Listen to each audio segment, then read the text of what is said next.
think Jay and Nas was going at it. Mm-hmm. Now when in, on out was like, man, Jay ain't want me to. Biggs was like, get him. Yo, Biggs always used to be the silent one in the back. Yo, What? Do you? Go ahead. Biggs Kill him, nigga. told me to the side, get that nigga. That's right. So that's when we went up. I did the the Hot 97 shit. the Hot 97 That was the legendary. special delivery joint. Yeah. I remember it was my birthday. So my mom was like, yo, I think my mom came up, it was my birthday. We in the studio, she laid it out, cooked. So all of them left.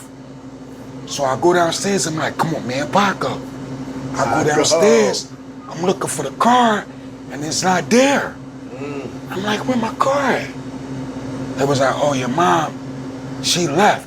So how'd she take the car? Yeah, moms used to So be Biggs pushing was the like- vent like a bug. It was like, nah, your car downstairs. I'm like, it's not there, I don't see it. He was like, come downstairs, man. So he's like, you don't see it? I said, no. I was parked right there. Where your car at? This when it's parked and gave him the keys. Oh, He shit. was like, happy birthday, my man. A lot of people think rap beef is just about bars and ego, but sometimes one verse changes your whole entire life. Because Beanie Sigel just told a story that sounds unreal. Dissing Nas, backing Jay-Z, and somehow ending up with a Bentley. Not a rumor, not industry myth, his own words. See, when people talk about Rockefeller, they usually talk about the music, the money, the charts. They don't talk enough about the politics, the loyalty tests, the quiet moments backstage where decisions get made that never hit the blogs. Beanie takes us right into that era when Jay-Z and Nas were at war, when one move could put you on or shut the door forever, and when saying the wrong thing or the right thing meant everything. Now I'm about to play this clip for y'all, but before I do, I just need y'all to like, leave y'all thoughts down below in the comment section, and subscribe. Let's get into it. And we was always close. I remember when you got the Bentleys. I remember when Bentleys were both Bentleys. Nigga called me, yo, M. I just heard Jay about to get rid of his Bentley. You should call him and tell him give it to you. It's like, what? Yeah, you talked me out of that. I could have had that joint. He wanted to get 3, yup. He was gonna get 3. I'm like, nah, bitch, you don't need all 3, bitch. But to tell you the story on how I got it. So the blue bet, this how I got it. I ain't cash out one of them joints. So Dame had the blue one. I remember Biggs had the brown joint. Yeah. I forget what show we had, but everybody was backstage in the A room. You know, we was the B group. 100%. So we in the A group. So I go in the A room. So you know, it's Jay and Dame, Biggs, Puff was back there, Steve Stout, all the big wigs. So I think Puff was just talking cash shit, and he was talking shit to Dame. So Puff was saying something, he couldn't find his Bentley. He was like, I don't know where I parked it.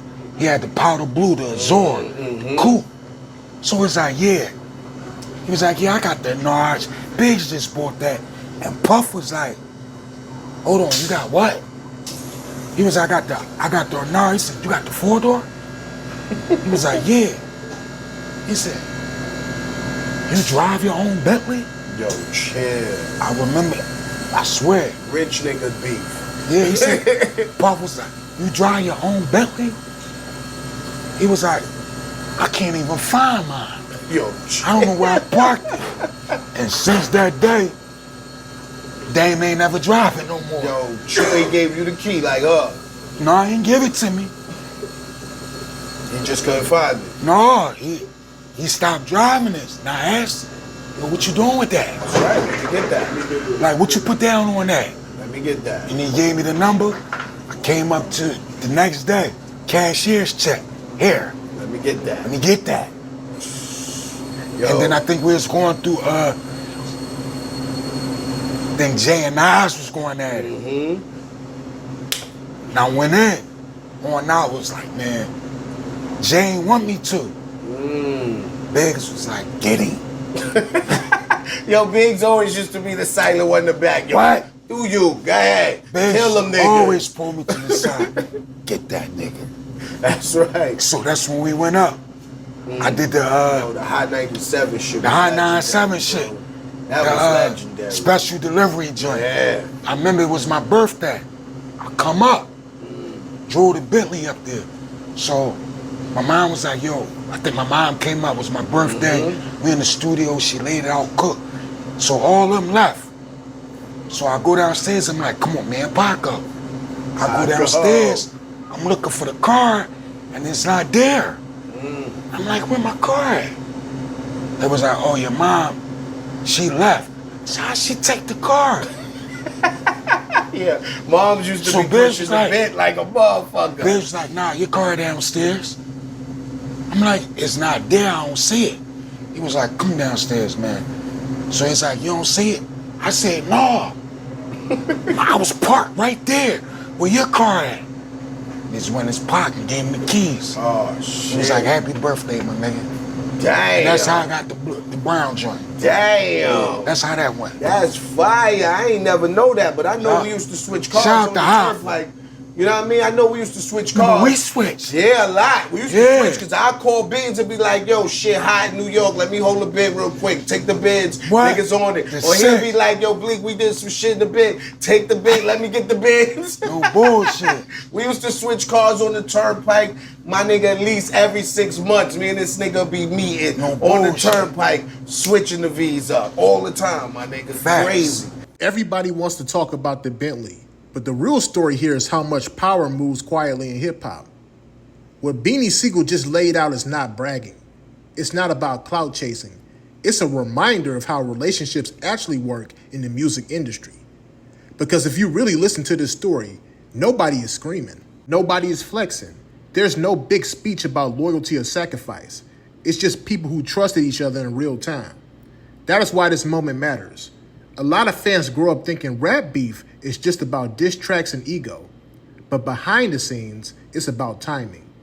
Who you stand next to when the pressure hits, and whether people believe you are solid when it counts. What I respect most about this story is the honesty. Beanie doesn't paint it like a master plan. It sounds like life happening fast. People talking, moments stacking on top of each other, and decisions being made without knowing how big they will look years later. And that Bentley story hits different because it's not just about some trophy purchase. It came from proximity, from trust, from being in rooms where most people never get invited. That's something younger artists really need to hear. Success is not always about streaming numbers or viral moments. Sometimes it's about being dependable. Sometimes it's about being quiet. And sometimes it's about doing your job even when it's uncomfortable. That Bentley wasn't just a car. Bentley sold over 13,000 cars in 2023 and made more than $3.2 billion. And most of those buyers, they paid extra to make their cars totally custom. That means these cars aren't just transportation for people. They're status symbols. They show power, influence, and taste. So when Beanie got that Bentley, it wasn't just about having a car. It was a sign he was trusted, respected, and in the right room at the right time. In hip-hop back then, that kind of access mattered just as much as money. So let me ask y'all this. Do you think loyalty still gets rewarded in today's music industry the same way it did back then? And if you were in that moment, would you have made the same decision knowing the long-term consequences? Let me know your thoughts down below in the comment section, and make sure you like and subscribe. Peace.